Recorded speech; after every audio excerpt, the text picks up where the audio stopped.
ser trans es ser hombre en el cuerpo de una mujer o mujer en el cuerpo de un hombre. Queda claro que alguien trans es alguien que está en un proceso de transformación. Personas transgénero son aquellas que no asumen o no tienen la identidad de género que se les fue asignados al nacer. Trans es alguien que ha tenido el valor suficiente para abrazar su verdadera identidad. Un ser que siente una gran incoherencia entre su realidad física y la que él desearía y siente en realidad, en su foro interno. Una persona trans es aquella en la que su identidad de género o el género con el que esa persona se identifica no está alineada con el género que se le ha asignado al nacimiento, o es decir, el que indican sus genitales. Una persona trans simplemente es una persona que ha nacido en un cuerpo equivocado, para decirlo de alguna manera, y por lo tanto no se siente acorde al cuerpo que tiene.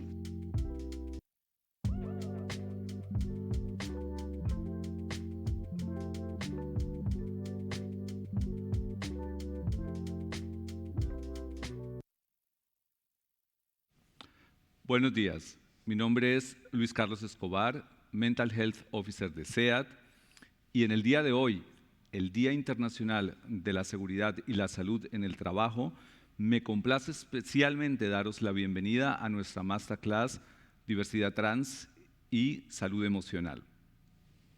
En el año 93, cuando llegué yo a Europa, comencé a trabajar en el Consulado de Colombia en Frankfurt. En esta medio laboral tuve la oportunidad de conocer a muchas mujeres trans que huían de Colombia por la discriminación y por la violencia.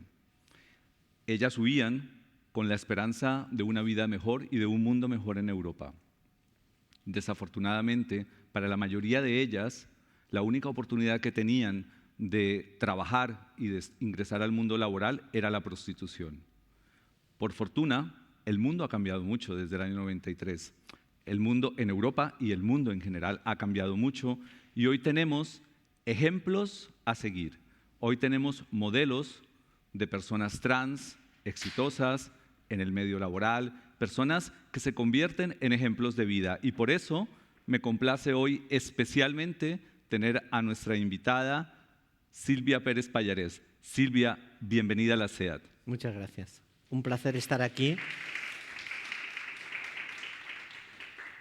Yo tengo la suerte, he tenido la inmensa suerte de ser catalana en Cataluña, de no tener que emigrar, porque he tenido las condiciones suficientes como para hacer mi tránsito de género sin problemas graves, como estas personas de las que hablas.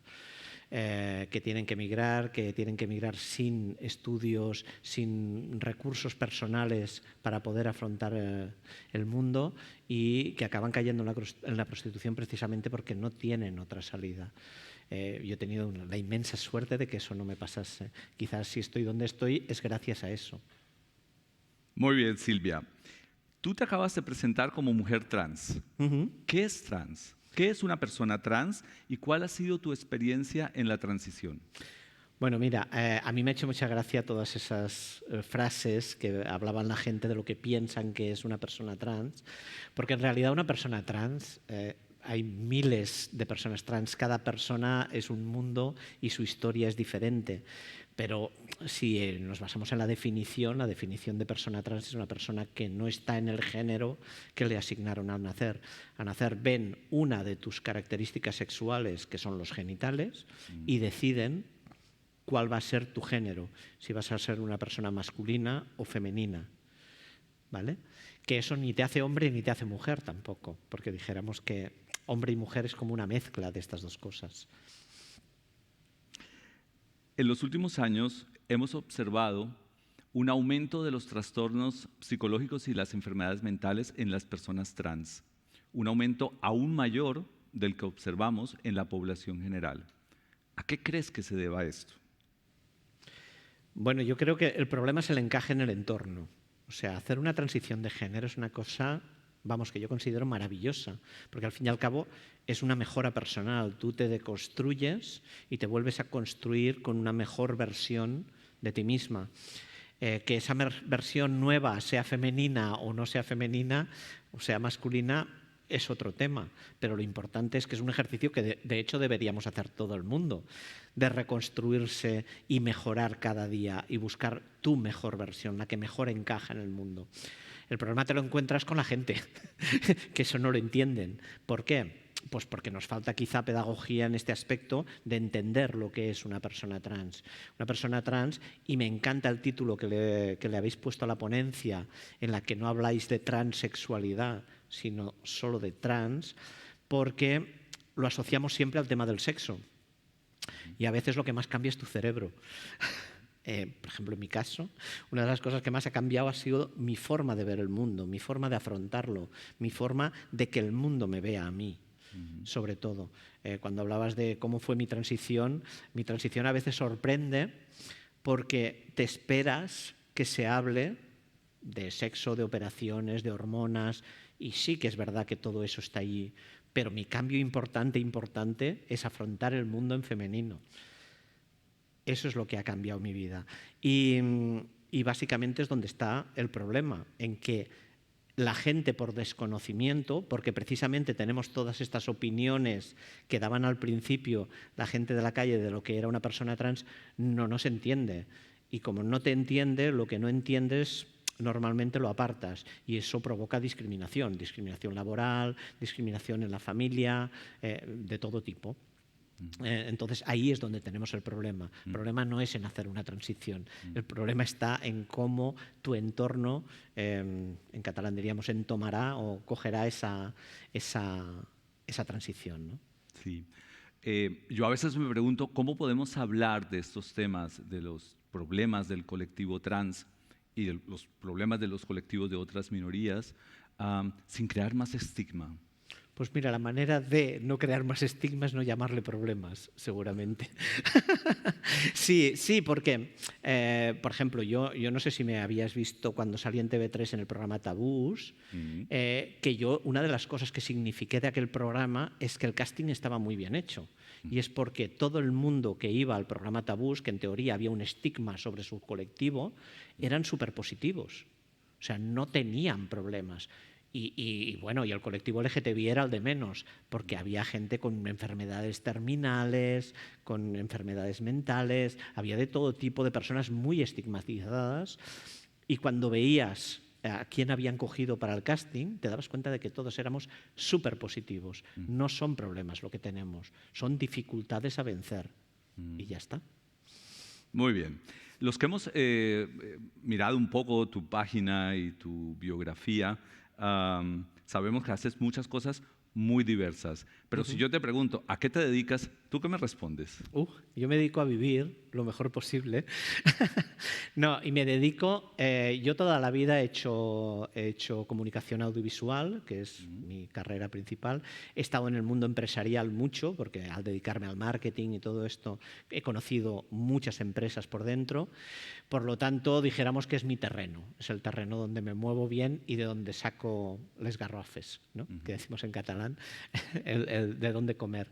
Pero desde que empecé con mi conflicto de género y a darme cuenta de que quizá no estaba en el lugar adecuado, me empecé a dar cuenta precisamente de que había muchos temas a resolver en el colectivo trans y que las personas que teníamos esa suerte de ser de aquí, de cultura media, de haber hecho mi transición tarde, con lo cual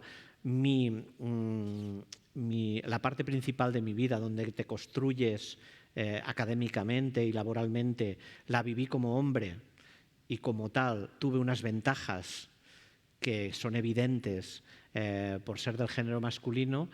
Todo eso me daba un bagaje y me daba la suerte de tener unos recursos personales para poder ayudar a este colectivo a tener una visibilidad diferente, una visibilidad más positiva.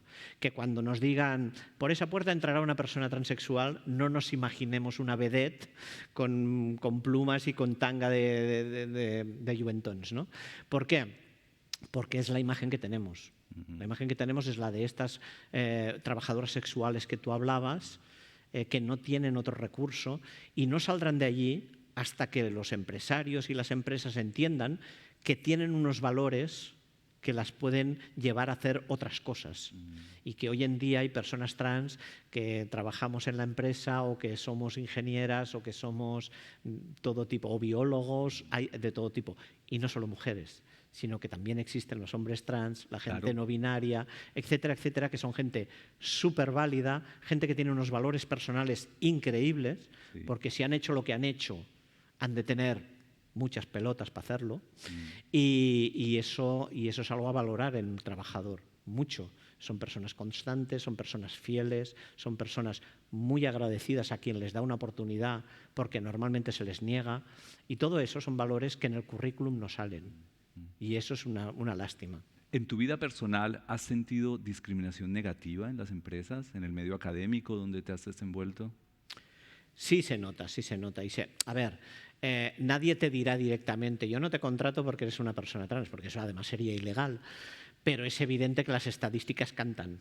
Pero eso pasa en todos lados. Tú te vas a una gran cadena de ropa, por ejemplo, miras las empleadas que hay sirviéndote y ninguna pasa de la talla 36, como mucho. Dices, ¿hay gordofobia?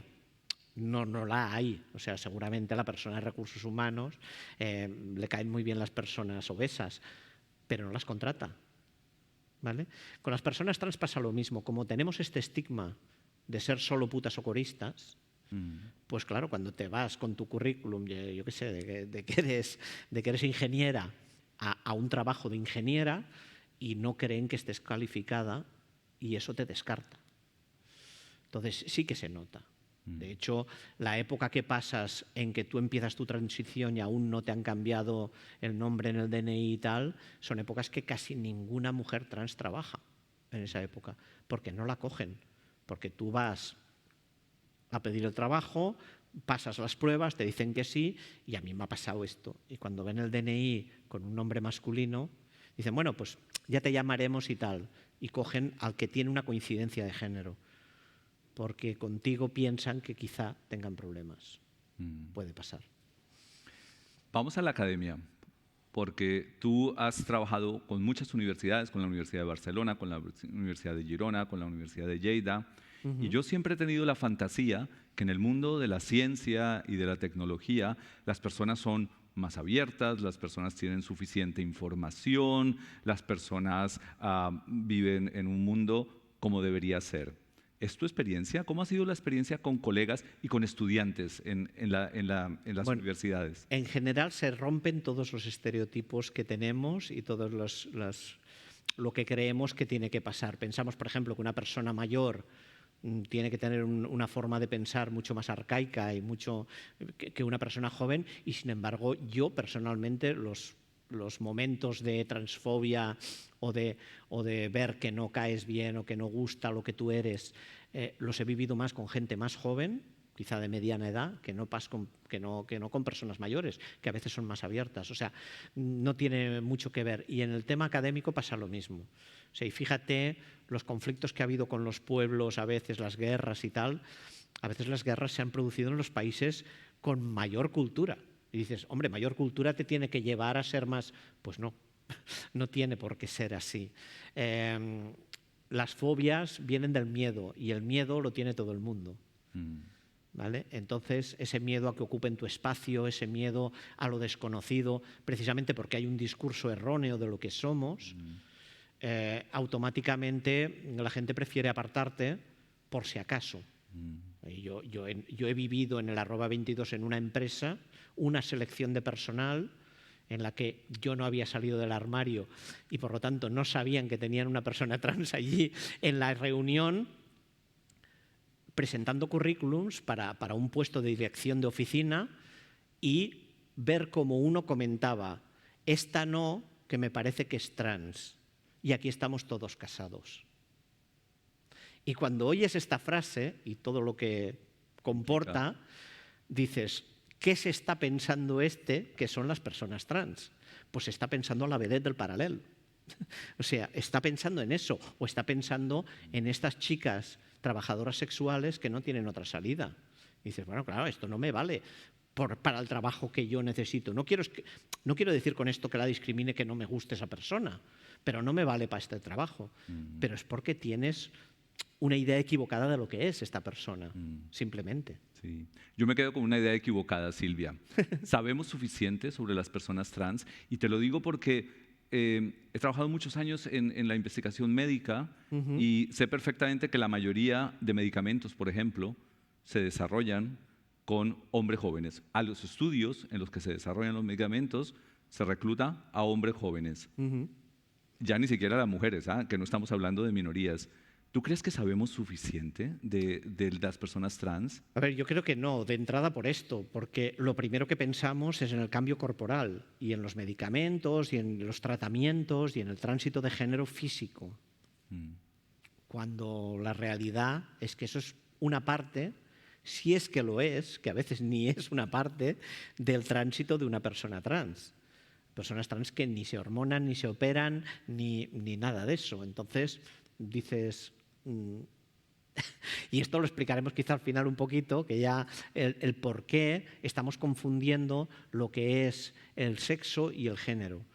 Pero es cierto que a nivel de medicamentos y todo esto, a las farmacéuticas tampoco les interesamos. Somos un colectivo muy pequeñito que no da dinero y, por lo tanto, los estrógenos, la testosterona, todo eso que hacemos para el cambio hormonal, para la terapia de reemplazo, son medicamentos y productos que se hacen para otras aplicaciones. Por ejemplo, pues los estrógenos que yo me estoy poniendo para tener un cuerpo más femenino, básicamente son los que utilizan las mujeres cis, las mujeres no trans, que son cuando tienen la menopausia, porque baja su nivel de estrógenos y para estar mejor, para evitar los calores esos que tienen y tal, se ponen esto. Entonces, aprovechando que hay ese producto, pues nosotros lo utilizamos, pero no se hace un producto específico para nosotros.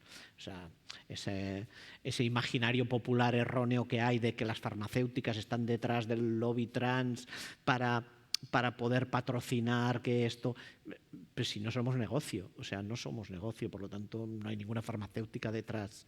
Al contrario, estamos haciendo lo que podemos. Incluso los bloqueadores de la testosterona son los que se utilizan para hacer la castración química de los presos. O sea que sí, Androcur de Bayer y estos medicamentos que bloquean la testosterona originalmente se utilizan para que personas con exceso de líbido, hombres con exceso de líbido, lo rebajen, ¿no? Al rey le daban esto, por ejemplo. Estamos en la SEAT, nosotros no podemos hablar de eso. Lo he dicho yo, no lo ha dicho la SEAT. Lo he dicho yo. Pero nos vamos a quedar en la SEAT. ¿Y sabes por qué? Es verdad que le daban eso. ¿Y sabes por qué? Porque quiero que hablemos del medio empresarial. Yo recuerdo, hoy es el Día Internacional de la Seguridad y la Salud en el Trabajo. Y cuando pensábamos con los colegas de Cultura, con los colegas de Pride Move Us, en el servicio médico, ¿qué tema tomamos para este día? Yo dije, vamos a tomar un tema que nos sirva a todos. Y pienso que hablar de igualdad y de inclusión, como está en una de las metas estratégicas de nuestra empresa, pues nos va a servir a todos. Pero, ¿tú cómo ves la igualdad y la inclusión de las personas trans en el mundo empresarial de Cataluña? A ver, yo veo que se están dando muchos pasos desde la administración, desde las entidades cívicas, para ayudar a que las empresas sean inclusivas. Pero son unos esfuerzos que llegan a la directiva.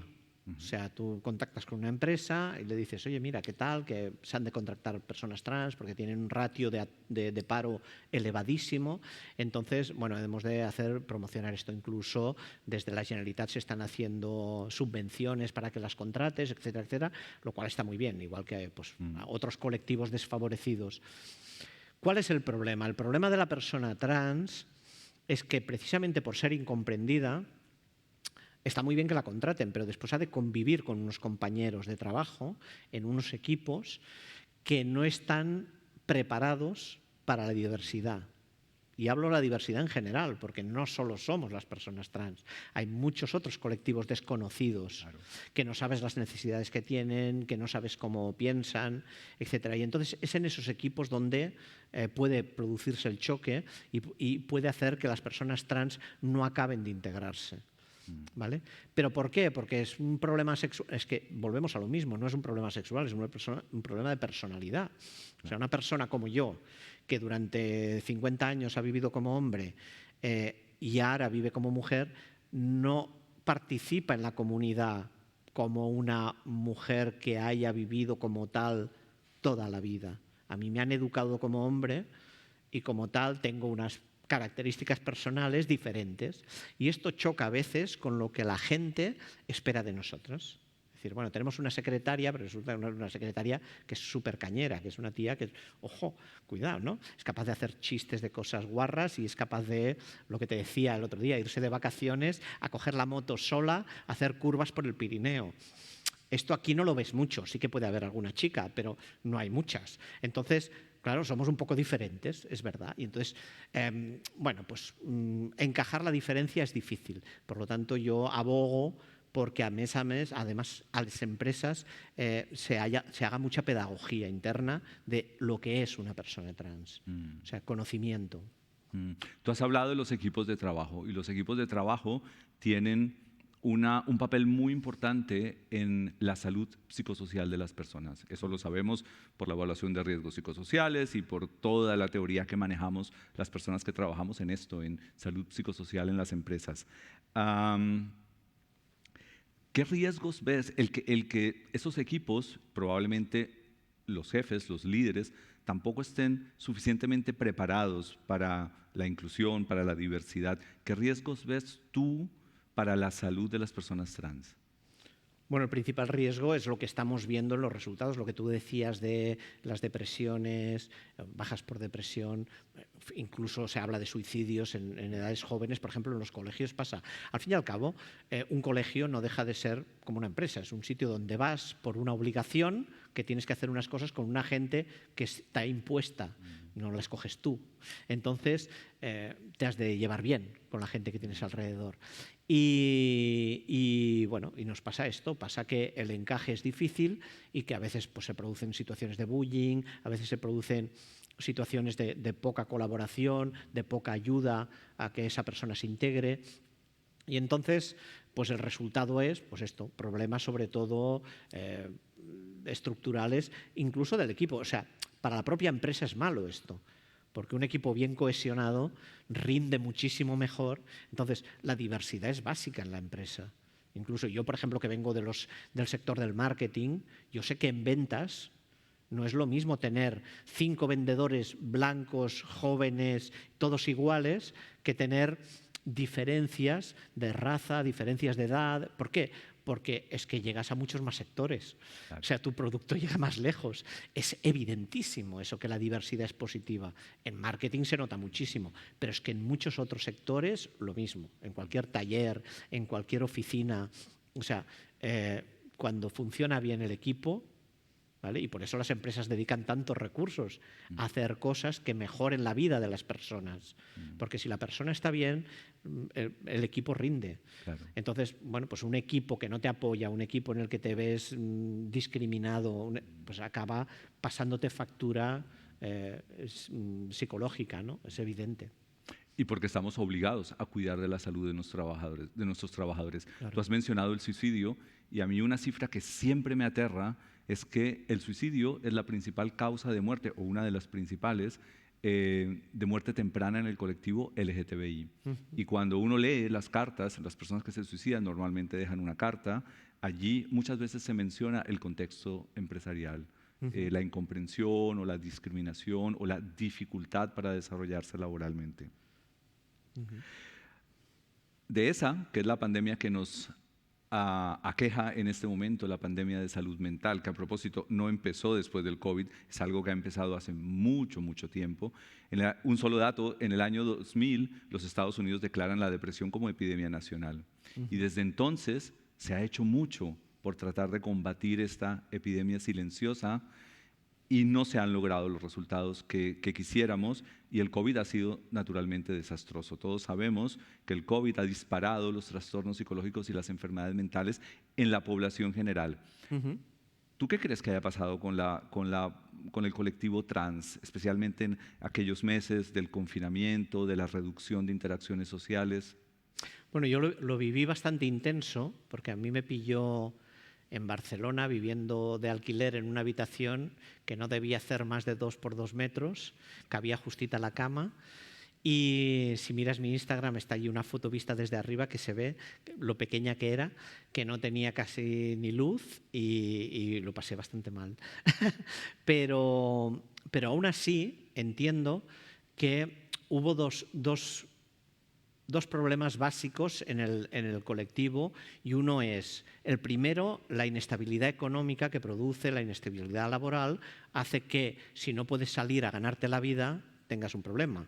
Entonces, como muchas, sobre todo chicas de trabajo sexual, se quedaron sin clientes, etcétera, etcétera, y no tenían ningún tipo de prestación porque no tienen ni papeles, pues estas chicas las tuvimos que ayudar pues haciendo bolsas de comida, desde las ONGs, pues ayudando como podíamos para que sobrevivieran, y eso fue un problemón grande.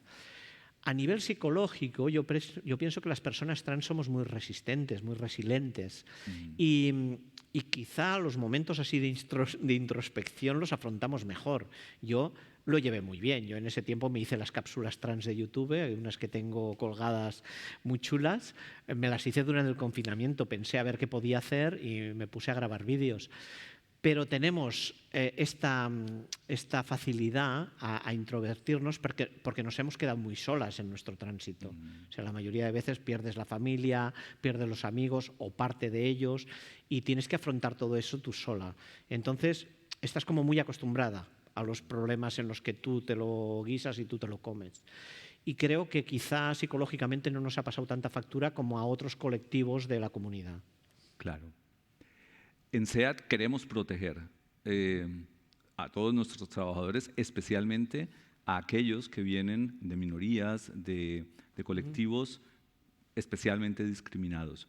Hacemos mucho, creo yo, Silvia, me perdonarás, que no suene a que me estoy poniendo la corona de laureles. Yo creo que hacemos mucho, pero quisiera preguntarte a ti, ¿qué más deberíamos hacer y cómo lo deberíamos hacer? ¿Qué piensas tú que es lo más importante a tener en cuenta en el contexto empresarial para la protección del colectivo trans? Mira, yo lo primero que pienso es que hay que huir del paternalismo. Es muy fácil caer en cuidar más de la cuenta, ¿vale?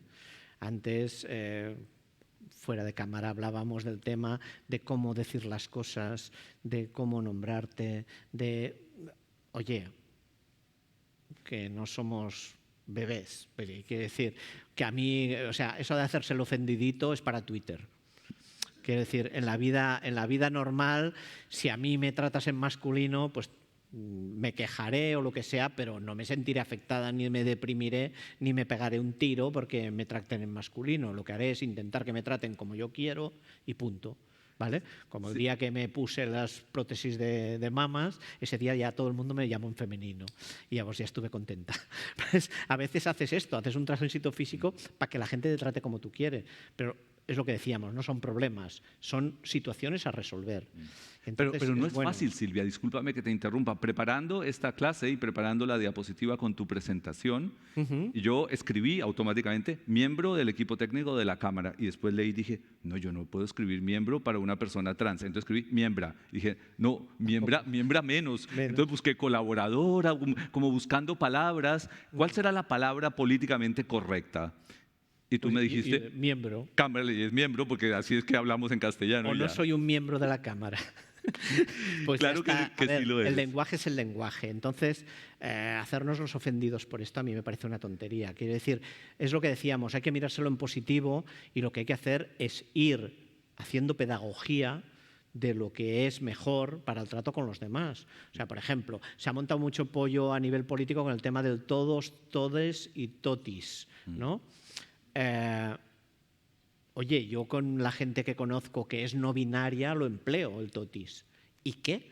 Ellos están más felices así. A mí no me complica el lenguaje, ni me lo imponen, ni lo impongo yo, ni nada. O sea, es una manera de hablar con estas personas para demostrarles un respeto, que les tengo en cuenta su forma de ser, etcétera, etcétera. Y ya está. Y no hay que ofenderse ni, es que nos quieren imponer el lenguaje. Aquí nadie impone nada. El lenguaje evoluciona solo. Y si yo tengo ganas de hablar de una manera para tener contenta a otra persona, pues fantástico. Y si no lo hago y la otra persona se siente mal porque no lo haga, pues me lo dice y punto. Claro. Voy a decir, oye, mira, falta un acento en mi apellido. Es el mismo problema, no ha pasado nada. ¿Vale? Que si soy miembro o no soy miembro. A mí es que hasta me hace gracia lo del miembro. Es decir, miembro de la Cámara LGTBI es como divertido y todo. O sea, sí que lo es. Ya está. Tú nos ibas a ayudar con lo del lenguaje y creo que has preparado un par de diapositivas para la parte final de esta masterclass sobre el lenguaje y sobre esto. Bueno.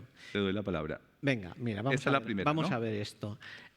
Yo, como me dedico precisamente a dar muchas charlas en universidades y esto, y soy muy de la parte educativa o tal, no quería acabar esta masterclass sin hacer que se entienda lo que es una persona trans, porque a la hora de la inclusividad es mucho más fácil si entiendes que la otra persona no es un apartado diferente, es como tú.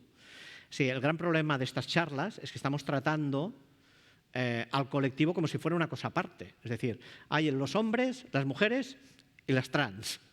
Pues no. Y esto yo con 3 diapositivas lo explico rápido en mis clases y os lo voy a explicar un poquito. Nosotros estamos acostumbrados a hablar de hombres y mujeres y dividimos en 2 a la humanidad.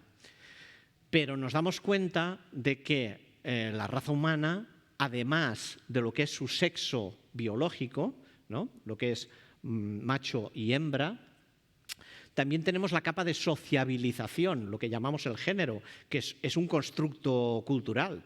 O sea, no es una cosa que... Si yo te digo, mi habitación es muy femenina, ¿tú qué pensarás? ¿Que tiene vulva? No. ¿Qué pensarás? Pues pensarás que tiene un color determinado, quizás rosa, ¿no? Que tiene florecitas, que tiene corazoncitos, ¿no? Eso es lo que nos imaginamos. O sea, por mucho que tú no creas en los géneros, cuando te dicen mi habitación es muy femenina, te imaginas eso, porque es nuestra cultura. Entonces, sobre la capa de sexo biológico tenemos también la capa de género, la capa social, que nos hacen masculinos o femeninos, a nosotros y a las cosas, o sea, a todo. Yo puedo ser un hombre muy femenino o una mujer muy masculina, por ejemplo. Entonces, en el sistema de sexo-género tradicional tenemos varios componentes que conforman nuestra identidad sexual. Una es esta, el sexo biológico, que no solo es los genitales, sino que son las gónadas, los genes, las hormonas, hay muchas cosas que conforman. Los caracteres sexuales secundarios, tener pelo en el cuerpo, tener pechos, quedarse calvo, todas estas cosas vienen por la genética, por las hormonas, etcétera, ¿no? Y eso nos hace macho o hembra, las características sexuales. Esto es el sistema sexo-género tradicional, como lo hemos entendido siempre. Después tenemos estos estereotipos de género, los que hablábamos, que nos hacen masculino o femenino. Y entre estas 2 cosas conforman la identidad sexual. Si eres un macho muy masculino, eres muy hombre. Y si eres una mujer muy femenina, pues sí que eres una mujer adecuada, como gusta, ¿no? Este es el sistema de género tradicional, ¿de acuerdo? Y después estamos, aparte, que muchas veces lo confundimos, con la orientación sexual, que es ¿y a mí quién me gusta? Porque tú puedes ser una mujer y que te guste una cosa, que te guste otra. Por lo tanto, en el sistema género tradicional somos todos heteros. O sea, a los hombres les gustan las mujeres muy femeninas y a las mujeres les gustan los hombres muy machos, ¿vale? Entonces, actualmente, ¿qué hemos descubierto? Desde que ya no es ilegal ser otra cosa, porque antes te metían en la cárcel por serlo, hemos entendido que el sistema sexo-género tradicional es un sistema con diversidades afectivas, sexuales y de género, que es bastante más complicado, pero bastante más explícito y lo identifica mejor. ¿Qué hemos visto? Que el sexo biológico no solo son los genitales, sino que además de mascle y femella, tenemos las personas intersexuales que nacen con unas características físicas que no están ni para aquí ni para allá. Y no solo hablamos de tener unos genitales raros. Estamos hablando de muchas otras cosas. Estamos hablando de gónadas, de genes, de hormonas. Hay mujeres con mucha testosterona que no las dejan participar ni en las competiciones deportivas porque realmente las tienen a nivel de los hombres. Por lo tanto, las personas intersex en realidad venimos a ser casi todo el mundo, porque todo el mundo puede haber una mujer con mucho pelo, eso es muy habitual, o un hombre con mucha glándula mamaria, también es muy habitual. Lo mismo con los estereotipos de género, además de ser muy masculino, como Rambo, o muy femenina, como la Marilyn Monroe, la mayoría estamos entre medio. La mayoría ni una cosa ni la otra, tenemos cosas de una cosa, cosas de otra. Aquí es donde las personas trans nos diferenciamos bastante, porque al tener una educación en masculino, somos unas mujeres un poquito más guerreras, ¿no?, de lo habitual.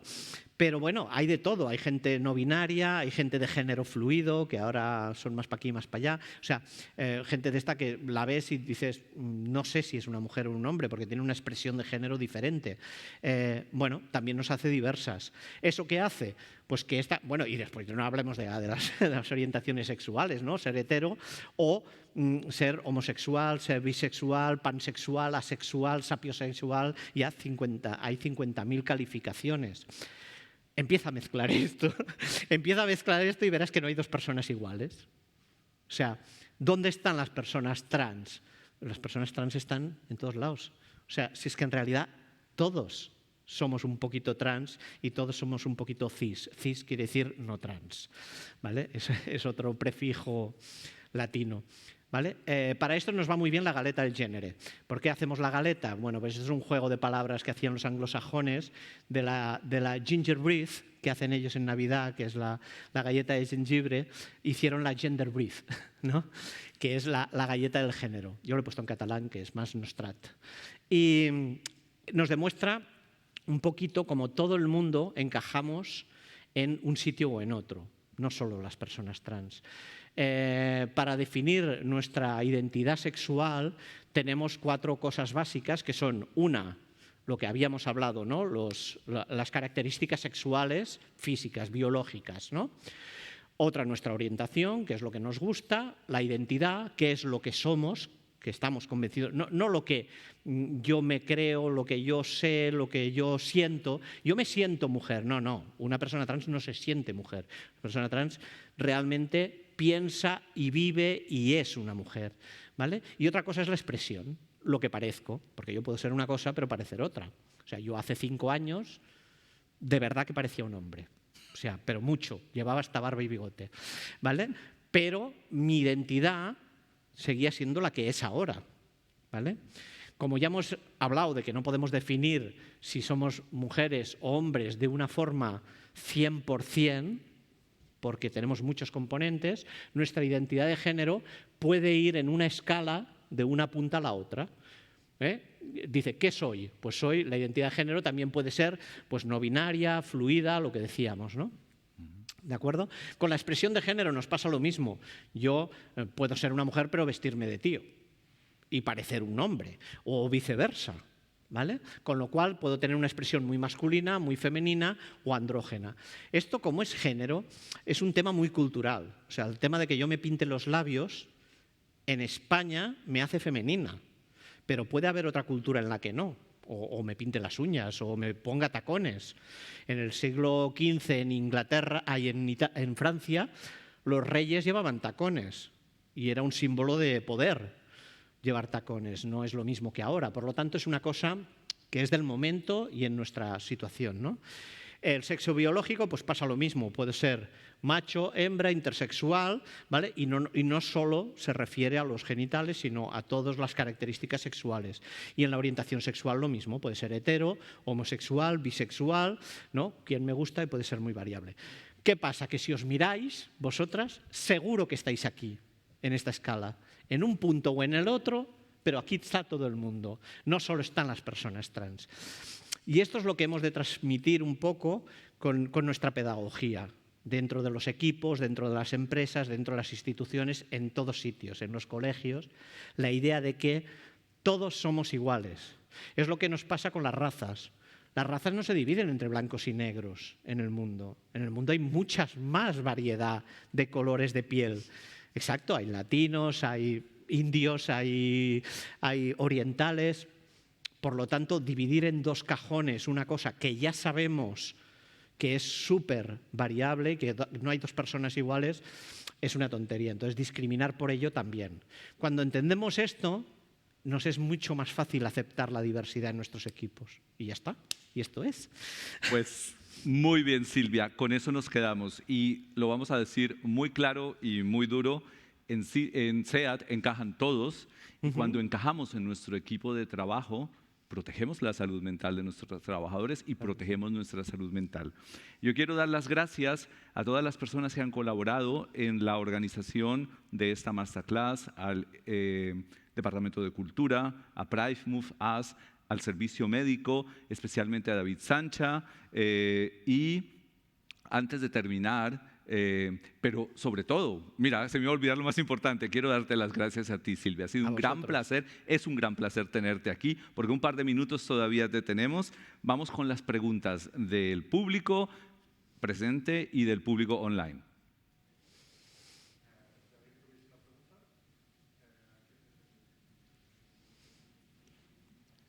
Hola, buenos días, Silvia. Ha sido realmente un placer compartir contigo esta charla y darte las gracias. No solo porque compartimos el mundo femenino, sino porque nos lo has hecho saber muy fácil y muy claro. Muchas gracias. A ti, gracias. Hola, Silvia. Yo también me sumo al agradecimiento. Yo trato de ser una persona muy abierta y tener pues mucha diversidad y tratar así las personas, pero este tema en particular me costaba hasta explicarlo y eso me causaba como frustración porque yo también caía en estereotipos y en cosas que yo misma he tratado de evitar. Y bueno, con esta clase me ha quedado más claro y me encantó la parte de que pues la verdad todos somos trans, todos somos diferentes y todos tenemos nuestras variedades. Pero quería preguntarte si tú crees que los problemas, bueno, las dificultades que se presentan en una mujer trans o en una persona trans vienen adquiridas del sexo en particular. O sea, cuando tú entras al mundo femenino, ¿las dificultades que te encuentras ya estaban en el mundo femenino o son nuevas para el mundo trans? O sea, te hablo de que a lo mejor quieren sexualizarte demasiado, a las mujeres ya no sexualizan demasiado. No hay oportunidades laborales, las mujeres no tenemos oportunidades laborales, hay discriminación. O sea, si los problemas vienen de raíz desde el género o se crean nuevas dependiendo a la identidad que vas adquiriendo. Bueno, yo creo básicamente es un poquito de todo. O sea, evidentemente, cuando haces tu tránsito de género, sobre todo de mayor, como lo he hecho yo, notas muchísimo el bajón de derechos y notas mucho la falta de los privilegios que tienen los hombres cis sin darse ni cuenta. Porque es cierto. O sea, lo notas a la hora de cómo te valoran en el trabajo, muchas cosas. Yo he ido de una reunión en la que tuve aplausos de 250 personas a la vez por presentar un plan de marketing, al cabo de un año estar en una reunión de un centro cívico en el que me enviaban a por los cafés. O sea, no se valoraba ni lo que yo podría aportar en esa reunión. No se estaba valorando mi cerebro, sino mi aspecto y lo que yo parecía que podía hacer. O sea, las cualidades se estaban presuponiendo. Y eso a las mujeres nos pasa. Y nos pasa mucho. Y hemos de luchar cada día por demostrar que somos más que la secretaria, que la ayudante, que la etcétera, etcétera. Y por otra parte, el tema trans es bastante complicado. Es bastante complicado por esto, porque hay discriminación por desconocimiento. O sea, decir, puestos a escoger, igual me da problemas mejor que no, ¿no? Entonces, a la hora de encontrar trabajo, de todas estas cosas, es mucho más difícil. Sobre todo al principio de tu tránsito de género, cuando como yo vas de A a B. Quiere decir, yo he ido de masculinidad total a feminidad. Yo tengo, por suerte, un buen pase, lo que decimos en el argot trans, un passing adecuado, que lo decimos en inglés, sí.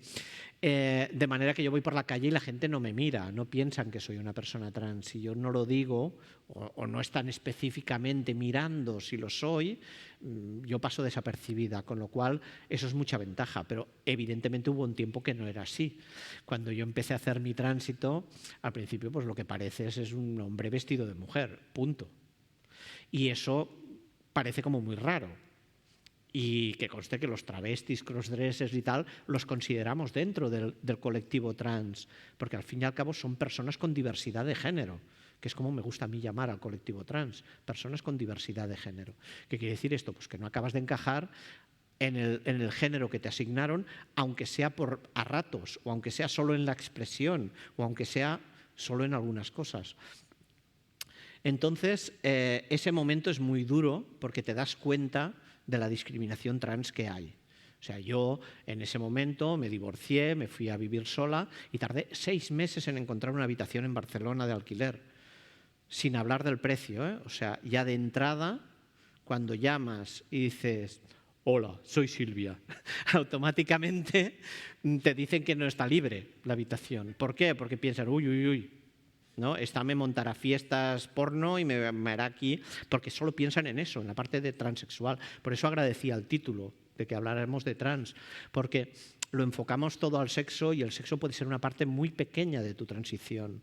De hecho, yo tengo muchas relaciones en mi vida, de amistad, laborales, familiares, y las sexuales son las mínimas actualmente. Entonces, bueno, eso cada cual tiene lo que tiene. Nuestra vida no está dedicada al sexo, ni somos las grandes diosas del sexo, sino ni mucho menos, vamos. De hecho, con los bloqueadores aquello se queda que casi no funciona, con lo cual tampoco es que... Por lo tanto, sí que hay una doble discriminación. Tienes, por una parte, la de ser mujer, que es evidente, y por otra parte, la de ser persona trans, como cualquier otra diversidad. Porque mujer y obesa también lo es. Mujer y racializada también lo es. O, quiero decir... Todas esas mujer y cosas lesbiana, influyen. hace 2 días estábamos celebrando el Día de la Visibilidad Lésbica. Exacto, lo mismo, sí. Perfecto, también vamos a presentar una pregunta que hay en la aula virtual. Viene por parte del señor Cerrón y sería la siguiente. ¿Qué podemos hacer las personas cis para que las personas trans se sientan cómodas en un ambiente seguro donde puedan expresarse con total libertad y salir del armario, si así lo decidieran, y no incurrir en comportamientos transfobos en muchas ocasiones de forma no intencionada?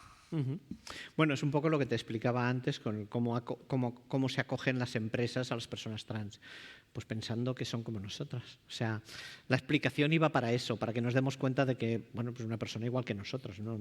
Ni más ni menos. No hay que ser ni paternalistas ni transfobos. O sea, ni has de ir contra ellos porque son raros y diferentes, ni has de, al contrario, sobreprotegerlos porque son raros y diferentes. Lo importante es que no son raros ni diferentes, que somos como las demás personas y pa muestra un botón.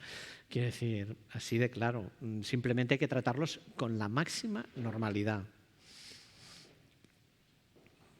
Tenemos 2 preguntas más del público. Bueno, yo quería agradecerte la charla porque realmente ha sido una influencia súper positiva. Gracias. Y quería, compartir una experiencia que tuve antes de entrar en SEAT. Yo era responsable y hacía reclutamiento de personas y tuve 2 experiencias diferentes al contratar 2 chicos trans. Me encontré en un caso en que hice toda la entrevista y cuando me dio, yo contraté a esa persona y cuando me dio el DNI, pues vi que era una persona trans y yo no tuve ningún problema, evidentemente. Yo contraté a esa persona y luego tuve otro caso contrario que durante la entrevista sí me contó pues que era una persona trans y me explicó toda su historia. yo creo que eso es y también la contraté porque me gustó la entrevista y demás. Yo creo que eso es un ejemplo que las empresas deberían seguir en cuanto al reclutamiento, que es un poco lo que tú decías, ¿no? Que cuando veían que tu DNI, entonces decían, ostras, esto me puede dar problemas. Yo creo que es un error cuando alguien, luego después de hacer una entrevista, cuando tú has conocido a la persona, ha pasado todo el filtro, ¿no? Que ves ese DNI y dices, ay, no. Yo creo que ese es un error, realmente. Yo creo que tendríamos que hacer una reflexión todos juntos, ¿no? De decir que si tú ya has hecho todo el filtro previo, tú has visto a esa persona, has visto que esa persona va a ser válida, que has visto su currículum, tienes todo validado, ¿no? Porque ese DNI, ese nombre, puede invalidar todo lo previo que has podido ver, ¿no? Y yo creo que eso es un ejemplo de que tenemos que hacer las cosas mejor y yo realmente contraté a esas 2 personas y fueron fantásticas personas trabajando. Y es más, tuve que también pedir a servicios legales que por favor pusieran sus nombres, aunque no fueran en sus DNIs, para que, digamos, las listas que estaban colgadas ahí nunca pusieran los nombres Qué guay. del DNI.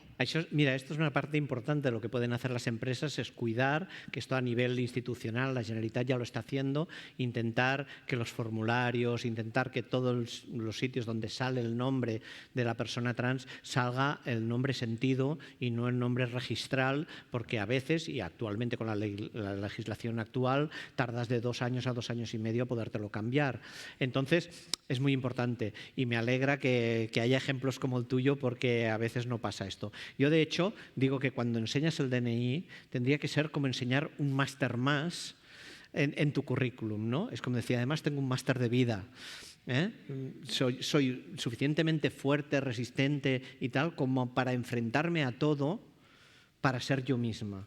Por lo tanto, si tú me das un trabajo, llevaré ese trabajo a cabo con toda la energía que me permite esta forma de ser, ¿no? Por lo tanto, el demostrar que eres trans, y yo de hecho cuando he ido a una entrevista de trabajo es lo primero que he dicho. He dicho, mira, mi currículum, soy máster, soy no sé qué, tal, y además soy trans. O sea, como un extra, ¿no? Pero como un extra positivo y no todo lo contrario. Gracias.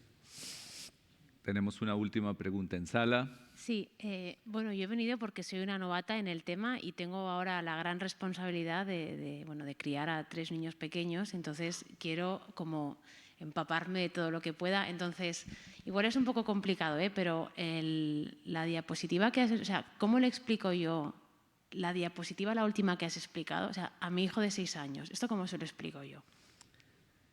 Bueno, el niño no necesita saberlo, a ver... Esta. Sí, o sea, yo veo, los otros 2 son pequeños, pero yo veo que el grande empieza, o sea, él es muy inocente y él ni se da cuenta cuando está jugando y yo son 8 niñas y él es el único niño, o sea, ni se da cuenta de eso. Pero los niños más mayores ya sí. Ven que aquí estamos jugando los niños, bueno, cosas de estas, ¿no? Entonces, ellos... ¿cómo le explico yo un poco o cómo ¿sabes? No sé. Yo creo que esta es una diapositiva para explicaros a vosotros, a los que ya tenemos deconstruido el género mal. O sea, el niño pequeño nace con inocencia. O sea, a los 2 o 3 años, esa personita empieza a darse cuenta de que prefiere estar con el grupo de las niñas que los niños, y las niñas llevan falda y ella quiere llevar falda, porque está mejor allí. Ella se considera más de ese grupo que del otro. No es una cuestión de tontería, de yo quiero ser princesa. O sea, estamos hablando de que los niños reaccionan de una manera instintiva a lo que ellos sienten o se sienten mejor. A mí, con los sistemas que había antes de diagnóstico de la transexualidad, me habían llegado a preguntar, ¿tú de pequeña qué hacías? ¿Jugabas con pelotas o con muñecas? Que es la pregunta más idiota que me han hecho en mi vida. Digo, hostia, yo leía libros, coño. O sea, ¿qué quieres que te diga? No, pero es verdad que yo estaba en un colegio en el que eran todo niños, porque era masculino, ¿vale? Y que en el patio todo el mundo jugaba al fútbol. Y además en casa éramos 3 hermanos, con lo cual no había muñecas. Yo no podía jugar a muñecas. Pero cuando tocaba jugar al fútbol, yo no jugaba si no era el portero. Y dices, ¿y esto te hace mujer? No. Pero demuestra que tengo un carácter en el que me gusta más cuidar una cosa común, como es la portería, que pelearme por ser el que marca el gol. Tengo un carácter que se asigna más a lo femenino que a lo masculino. Incluso cosas como que me gustase más estar con mi abuelita cosiendo, ¿vale? que salir a esto, a chutar la pelota abajo, como estaban los de la calle. Entonces, ¿esto qué demuestra? ¿Que eres un chico o una chica? No, esto demuestra que dentro de esta escala estoy más en lo que se considera femenino que en lo que se considera masculino. Y cuando descubrí esto, descubrí el pan de oro, porque en ese momento me empiezo a feminizar y me empiezo a dar cuenta que encajo mejor con mi entorno. ¿Por qué? Porque soy más lo que la gente espera de mí. ¿Vale? Por lo tanto, ya está, coser o no coser te hace masculino, te hace hombre o mujer, no te hace nada. Pero se asocia más ese tipo de actividades a lo femenino que a lo masculino. Con lo cual, yo siendo una mujer que me guste coser, pasa desapercibido, es lo más normal del mundo. Si fuera un hombre que me guste coser, dicen, ah, coño, es un tío especial, ¿no? Es lo mismo que tener pluma, una expresión de género muy... Yo ahora me veis hacer estos aspamientos, imagínate que estos gestos y estas tonterías los estuviera haciendo él. Pensarías, hostia, este tío es maricón. Así de claro, ¿no? Es el concepto que tiene la gente. Y perdona, que hable así de claro. Pero ¿qué pasa? Asociamos la pluma a ser eso. Entonces, cuando tú eres peque, lo primero que haces es, hostia, yo quiero que me acepte la gente, yo quiero ser popular, yo quiero, ¿vale? Entonces, si yo siempre voy con el grupo de niñas en el splay, como yo hacía, puedo escoger, pero ¿yo por qué iba con ellas? Pues porque me gustaba más. Me gustaban más los temas, los juegos, todo, me enseñaban a tocar la guitarra, me lo pasaba bomba, y con los tíos, pues no, y ya está.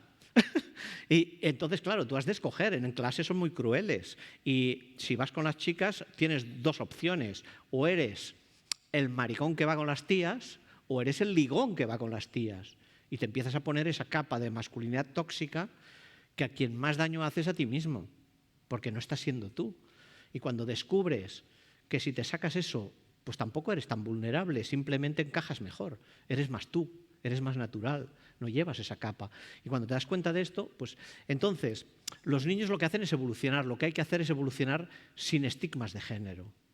O sea, sin decirle, oye, no te pongas falda que estás ridículo, que tú eres un tío.